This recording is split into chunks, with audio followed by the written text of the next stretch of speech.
যে কোনো কাউকে বশীকরণ অর্থাৎ আপনি প্রেমিক প্রেমিকা স্বামী স্ত্রী যে কোনো কাউকে বশীকরণ করতে পারেন।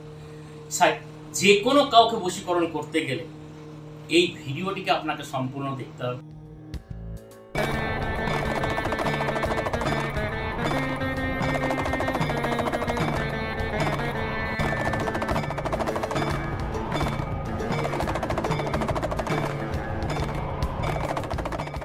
নমস্কার দর্শকবৃন্দ, আমি উজ্জ্বল শাস্ত্রী। আজকের আলোচনার বিষয় হচ্ছে যে কোনো কাউকে বশীকরণ অর্থাৎ আপনি প্রেমিক প্রেমিকা স্বামী স্ত্রী যে কোনো কাউকে বশীকরণ করতে পারেন। যে কোনো কাউকে বশীকরণ করতে গেলে এই ভিডিওটিকে আপনাকে সম্পূর্ণ দেখতে হবে। ভিডিওতে আমি যেমন যা বলেছি ঠিক তেমনভাবেই যদি ঘরে বসে করতে পারেন তাহলে আপনি নিজের সমস্যা নিজে হাতেই সমাধান করতে পারবেন। এর জন্য আমাদের মতো তান্ত্রিক জ্যোতিষী কবিরাজের কাছে গিয়ে কোনো টাকা পয়সা খরচ করতে লাগবে না। কেন টাকা পয়সা খরচ করতে যাবে? শুধুমাত্র সময়, বিশ্বাস আর ধৈর্যের প্রয়োজন। এই তিনটে জিনিস যার আছে তারই এই সমস্যার সমাধান নেই। তাই একটু সময় নিয়ে বাড়িতে বসে নিষ্ঠা সহকারে নিরিবিলি জায়গায় বসে যদি ক্রিয়াটি করতে পারেন অবশ্যই ফলাফল পাবেন। তাই কি করবেন? আপনি যখন কাউকে ভালোবেসেছিলেন সে তো বিভিন্ন রকম শর্ত দিয়েছিল, বিভিন্ন রকম আশা দেখিয়েছিল।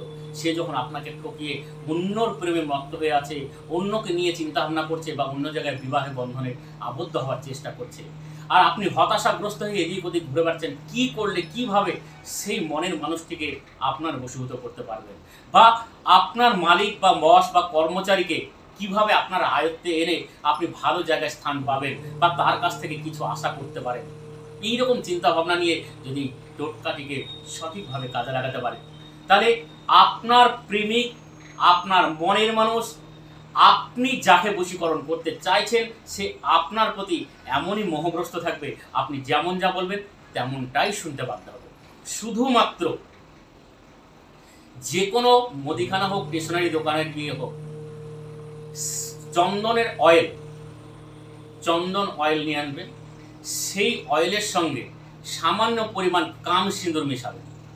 কাম সিঁদুর মিশিয়ে আপনি যখন রাত্রিবেলায় ঘুমাবেন তখন ওই পাত্রটিকে একটি মাথার পাশে কোনো জায়গায় ভালো করে রেখে দেন যাতে ওটা বিছানায় লেগে না যায়।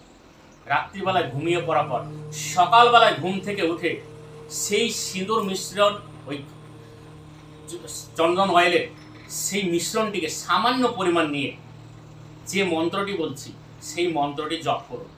ওম নমো ভগবতে রুদ্রায় নমো অমুক মমবশ্য পুরু পুরু ফট সাহা। মন্ত্রের মধ্যে যেখানে অমুক আছে, যাকে বশীকরণ করবেন তার নামটি স্মরণ করে আপনার নাভিতে লাগিয়ে রাখুন। তারপর আপনি ওখান থেকে উঠে আসে প্রাতঃ কার্য সারুন, ব্রাশ করুন, সব কিছু কাজ সেরে তারপরে স্নান করতে পারেন, কোনো অসুবিধা নেই। এই টোটকাটিকে একবার প্রয়োগ করে দেখুন, আপনি হাতে নাতে ফলাফল পেয়ে যাবেন। তাই ভিডিওটিকে সম্পূর্ণ দেখার পর কারোর কোথাও কিছু যদি প্রশ্ন জেগে থাকে অবশ্যই ফোন নাম্বারে ফোন করে জেনে বুঝে তারপর ক্রিয়াটি শুরু করুন। তাই আজকে এই পর্যন্ত। ভালো থাকুন, সুস্থ থাকুন, নমস্কার।